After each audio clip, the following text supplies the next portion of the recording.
John, where would you be today without Mr. Epstein? I don't know. I understand that this afternoon Maharishi conferred with you all. Could I ask you what advice he offered you? He told us not to get overwhelmed by grief and to whatever thoughts we have of Brian, to keep them happy, because any thoughts we have of him will travel to him wherever he is. You know, the Beatles' trip to India, after they stopped touring and devoted themselves to studio work, that's a crucial moment in their history. No doubt about it. For a lot of people, I think it's just this, this colorful footnote, meditation beads, that sort of thing. Exactly. But it was so much more than that. It was really the ultimate pressure cooker. It's where they shed that unified skin, that Sgt. Pepper persona. And found the confidence to be 4 separate artists. Absolutely. It set the stage for their rawest music and, well, for the ultimate split. And to really get it, you have to understand the context. By early '68, they were just utterly burnt out. The most famous people on the planet. Can you imagine the constant noise, the lack of a private life? It was crushing. So this trip, it was meant to be a spiritual reset, a way to tune all of that out. But that center of gravity they were looking for, it was already gone, wasn't it? It was. The stability of the group had been eroding for months. The omens were already there well before they even got to India. You can see it all the way back at Euston Station. Yeah. August 1967. That's it. Their very first trip to meet the Maharishi in Bangor, Wales. And the scene was just chaos. Fans, police, the press, complete frenzy around this train the papers called the Mystical Special. And right there, in all that chaos, you see the first real sign of the fracture, the incident with John's wife, Cynthia. Oh, it's heartbreaking. She's running for the train, trying to handle all their luggage. And a policeman, just completely overwhelmed by the mob, physically stops her, blocks her. He literally thought she was just another crazed fan trying to get on the train. So she's just left there, on the platform, separated from her husband by the sheer force of their own fame. And John's reaction is, well, it tells you everything. It really does. The train starts pulling away, and he just sticks his head out the window and yells at her for being late. No concern, just irritation. Cynthia later said that feeling of being literally left behind was the beginning of the end of their marriage. John was moving on, and anyone who couldn't keep up was discarded. And the chaos of that weekend didn't even stop there. While they're off trying to find inner peace, their entire world just collapses. The anchor is gone. Completely. They get the news. Brian Epstein has died from an accidental overdose. And Epstein was, he was so much more than a manager. He was the glue. He was the glue. He managed their schedule, sure. But more than that, he managed 4 colossal egos. He kept the machine running. And it's such a strange coincidence, isn't it? They're stranded, seeking enlightenment, and the one man who grounded them in reality is suddenly gone. Exactly. And without Brian, that 4-headed monster, their public persona, it had no central nervous system. They had to cling to something. Which was the Maharishi's teaching, the idea that death is just a transition. Right. It's why they seem so detached, almost zen in that interview they gave right after they heard the news. They were desperately holding on to the only stability they had left. So the decision to go to Rishikesh 6 months later wasn't just some spiritual whim. Not at all. It was a desperate search for a replacement, a new guiding force for a rudderless ship. They needed someone to tell them what to do.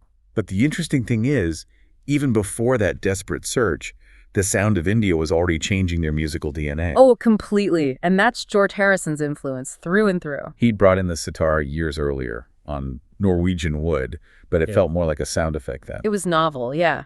But by '68, it was a deep, serious obsession for him. And it fundamentally changed how they structured their songs. How so? Well, think about Western pop music. It's all built on harmony, chords that change and resolve. It's a story with a beginning and an end, Right. A journey. A journey. But the sitar is totally different. It's based on drones and ragas. That drone is a continuous, sustained bass note. So it's not going anywhere. It's just there. Precisely.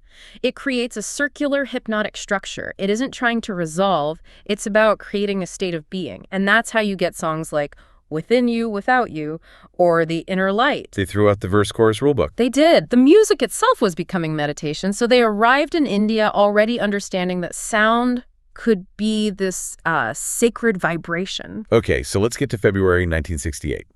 They finally arrive in Rishikesh. You can just imagine the relief. Yeah.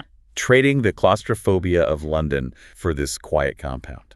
The setting is half the story. The ashram was on a cliff overlooking the Ganges. Simple stone bungalows, a wall to keep the press out. For the first time in years, they could just be students. But that transition, Yeah. it wasn't quite so simple for everyone, was it? Not at all. You had the whole spectrum there. George was deeply committed. The diet, the meditation schedule, the discipline. He was all in. And then you had Ringo Starr. Poor Ringo. He lasted 10 days.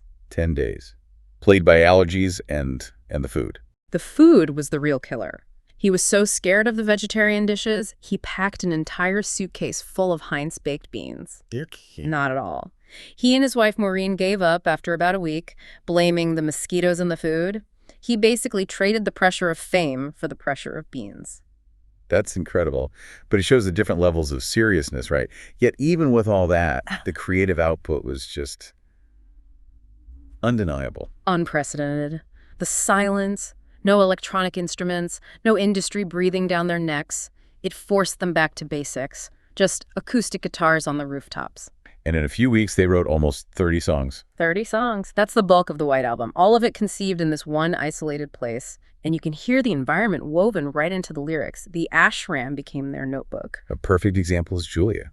John wrote it for his mother, but he was also sending these cryptic telegrams back and forth with Yoko Ono. So the song is also a coded message to her. It's him actively pulling away from his marriage right there in the lyrics. And then there's Dear Prudence. Which wasn't philosophical at all. It was practical. He was literally trying to get Prudence Farrow to come out of her room. Exactly. Mia Farrow's sister. She was apparently meditating 24 hours a day, and they were worried about her. So John writes a song to coax her outside.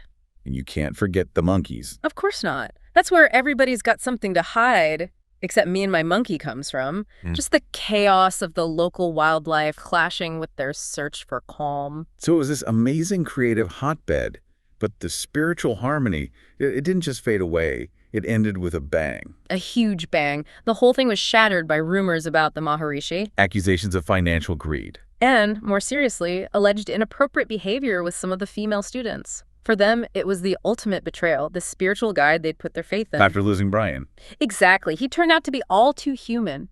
And John's reaction was immediate and volatile. His devotion just flipped instantly into pure fury. And this is where we get Sexy Sadie. That's the one. The original title was Maharishi. The lyrics are just dripping with contempt. You made a fool of everyone. It's his betrayal put to music. So that disillusionment was the final catalyst. It officially ended the four-headed monster. It did. They left Rishikesh as individuals, confident but detached from each other. It was the curse and the blessing of the trip, all in one. The blessing was the music, an entire double album's worth of raw, stripped-back songs. And the curse was the realization that they had grown up, and in doing so, they'd grown apart. George managed to separate the teachings from the flawed teacher and kept his spiritual path. John found the courage to finally leave Cynthia for Yoko. And Paul, seeing that the glue was gone for good, he stepped up and took over the business side of things, trying to steer the ship Brian had left behind. The ultimate irony is that they went there looking for unity, for a new center, and instead they found the confidence to be separate. The trip didn't cause the split, but it proved to them it was inevitable. They came back with 30 songs and the clear knowledge that their time as a unit was winding down. Well, thanks for joining us today. Whenever you feel like knowing more about the Beatles, visit us at BeatlesRewind.com. Every day, we do something new there. Song reviews, album reviews, movie reviews, book reviews, documentaries, trivia, all things Beatles, every day, 8 days a week. You can find us on the website, BeatlesRewind.com. You can subscribe on Spotify, Apple Podcasts, YouTube, Amazon Podcasts, practically anywhere on the intertubes. The Beatles, all day, every day. Cass will do it again tomorrow. Wait. Always. Until next time. When you listen. Your mind conducts its own symphony.